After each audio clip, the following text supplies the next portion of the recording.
If we can conceive of a perfect being, does that mean it must exist? This is the core of one of philosophy's most intriguing arguments, the ontological argument for the existence of God. The ontological argument, first put forward by Saint Anselm in the 11th century, suggests that if we can imagine a being than which none greater can be conceived, then this being must exist in reality, not just in our minds. In this video, we'll dive into the logic behind this argument, its strengths, and the criticisms it has faced over the centuries. The ontological argument is a deductive argument that hinges on the definition of God as a being greater than which nothing can be conceived.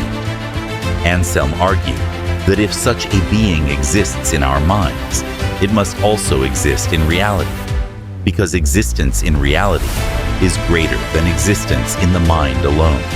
Think of it like this.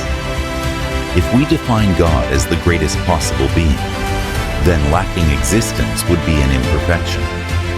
Therefore, for God to truly be perfect, He must exist, not just in our thoughts, but in reality. This argument, however, has faced significant criticism. One of its main critics was the philosopher Immanuel Kant, who argued that existence is not a predicate, a quality that can make something more perfect. According to Kant, saying that something exists does not add to the concept of what it is.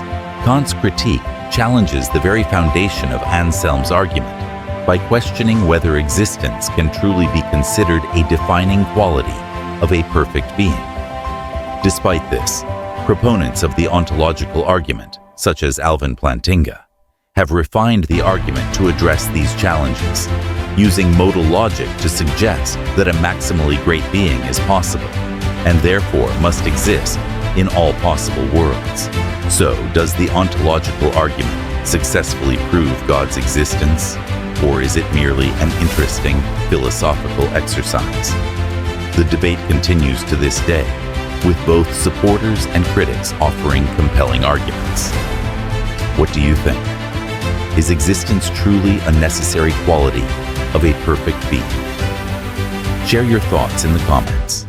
And don't forget to subscribe for more explorations into the biggest questions of philosophy and spirituality.